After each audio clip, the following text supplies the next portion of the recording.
வணக்கம். நான் ஜாதி கொடுமைகள் வேண்டாம் என்ற தலைப்பில் பேச வந்துள்ளேன். இந்த உலகம் முரண்பாடுகளின் தொகுப்பாக உள்ளது. ஏழை பணக்காரன் முரண்பாடு, கருப்பர் வெள்ளையர் முரண்பாடு, படித்தவன் படிக்காதவன் முரண்பாடு, இப்படி பல முரண்பாடுகள் உள்ளன. இந்த முரண்பாடுகள் இன்றும் உள்ளனவா என கேட்டால் ஆம் என்பேன். ஏன், இந்தியாவே எடுத்துக் கொள்ளுங்கள். ஏழை பணக்காரன் முரண்பாடு உச்சத்தில் உள்ளது எனலாம். இந்தியாவில் பணக்காரனுக்கு இந்தியாவே சொந்தம், ஆனால் ஏழைகளுக்கு ஏதும் சொந்தம் இல்லை. சாலையோரத்தில் வீடு இருந்தால் சாலை விரிவாக்கம் என்று பிடித்துக் கொள்கிறார்கள். வயல்வெளிகள் என்று இருந்தால் விமான நிலைய விரிவாக்கம் என்று பிடித்துக் கொள்கிறார்கள். புறம்போக்கு நிலத்தில் குடியிருந்தால் அதுவும் அரசுக்கு சொந்தமா? அப்போ எதுதான் எங்களுக்கு சொந்தம்? கருப்பர் வெள்ளையர் முரண்பாடு அமெரிக்க தேர்தலையே ஆட்டி படைத்தது. ஆம், ட்ரம்ப் வெள்ளை நிறுத்தவராம், கமலா ஹாரிஸ் இந்தியராம் கருப்பராம், இப்படி சில முரண்பாடுகள் உண்டு. இந்த முரண்பாடுகளை எல்லாம் இன்றும் ஒரு முரண்பாடு உண்டு. அந்த முரண்பாடு பிறப்பால் தோன்றிய முரண்பாடு. ஆம், ஜாதியால் தோன்றிய முரண்பாடு. நீ உயர்ந்த ஜாதி, நான் தாழ்ந்த ஜாதி என்ற முரண்பாடு. நீ தீண்டத்தகாதவன், நான் கடவுளின் அவதாரம் என்ற முரண்பாடு.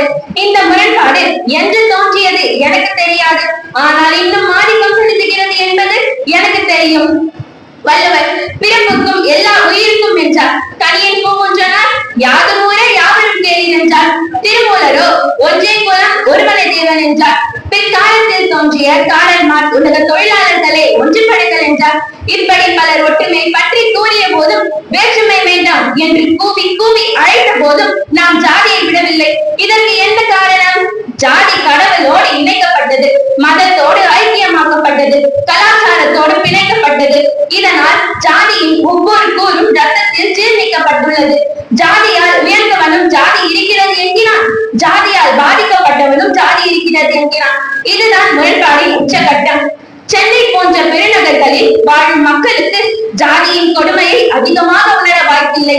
ஆனால் கிராமங்களில் ஜாதியின் கொடுமையை தலைவைத்து ஆடுகிறது. என் தாத்தா சொல்லுவார், அவர் காலத்தில் அவர் ஊரில் ஒரு சில ஜாதி உயர்ந்த ஜாதி, ஒரு சில ஜாதி தாழ்ந்த ஜாதிகளாகவும் வாழ்ந்தார்களாம்.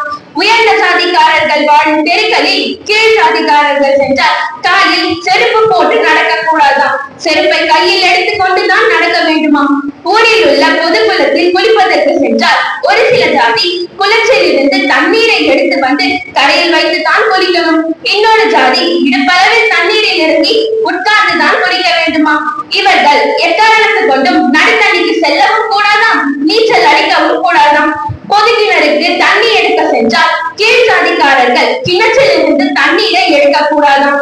கிணற்று ஓரத்தில் தண்ணி பானையை வைக்க வேண்டும். மேல் ஜாதிக்காரன் தண்ணி ஊற்றுவான், அவற்றை இவர்களே தூக்கி வர வேண்டுமா. தெருவில் உள்ள டீ கடையில் டீ குடிப்பதற்கு சென்றால் சாரில் அமர்ந்து டீ குடிக்க கூடாதாம், தரையில் உட்கார்ந்துதான் டீ குடிக்க வேண்டுமா.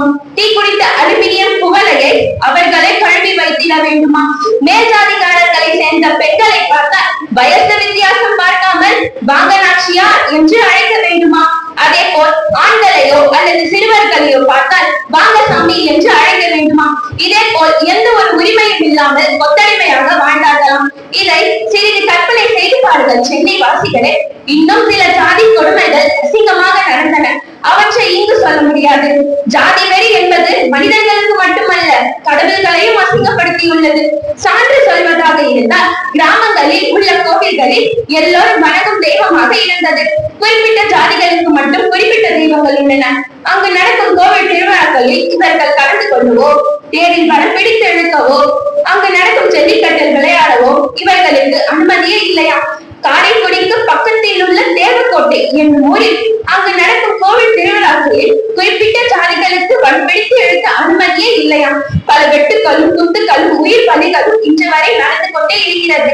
கிராமங்களில் உள்ள கோவில்களில் கிராமிய தெய்வங்கள், காவல் தெய்வங்கள், குல தெய்வங்கள் இதை வகைப்படுத்தி வைக்கின்றனர். ஆனால் சிவன் கோவிலையோ, பெருமாள் கோவிலையோ, விநாயகர் கோவிலையோ அப்படி வகைப்படுத்தி வைக்கவில்லை. எல்லோரும் வணங்கும் கடவுள்களாக அங்கீகரிக்கப்பட்டுள்ளது. ஏன் இந்த நிலை? என்று இந்த நிலை மாறும்? பழங்கால முன்னோர்கள் ஜாதி இல்லை என்று சொல்லி பார்த்தார்கள், பாட்டு பாடியும் பார்த்தார்கள். ஜாதி இரண்டொழிய வேறு இல்லை, சான்றுகார் நீதி வழுமா நெறிமுறையில் மேதினியில் இட்டார் பெரியார் இடாதார் இடிகுழந்தார் பட்டாங்கில் உள்ளபடி என்று பாடியுள்ளார். பாரதிதாசனும் ஜாதிகள் இல்லை அடி பாப்பா என்று பாடியுள்ளார். பாரதிதாசனும் இருட்டறையில் உள்ளதான உலகம் ஜாதி இருக்கிறது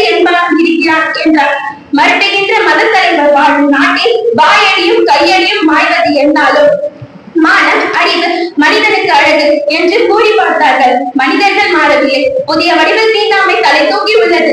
கறி சாப்பிடக்கூடாது, மீன் சாப்பிடக்கூடாது, ஆட்டுக்கறி சாப்பிடவே கூடாது, வியாழக்கிழமை சாப்பிடக்கூடாது, செவ்வாய்க்கிழமை சாப்பிடக்கூடாது, வெள்ளிக்கிழமை சாப்பிடக்கூடாது, சனிக்கிழமையும் சாப்பிடக்கூடாது. அப்படி சாப்பிட்டால் அவர்கள் வேறு சில சாதிக்காரர்கள், வேறு சில மருத்துவர்கள் என்று பிரச்சாரம் செய்யப்படுகிறது. இந்த போக்கை என்று மாற்றுவோம்? எப்போது மனிதனை மனிதனாக மதிப்போம்? என்று மனிதனை சம உரிமைகள் உள்ள மனிதனாக அங்கீகரிப்போம். ஓ இளைஞர்களை வாருங்கள், ஜாதியற்ற புதிய சமூகத்தை படிப்போம்.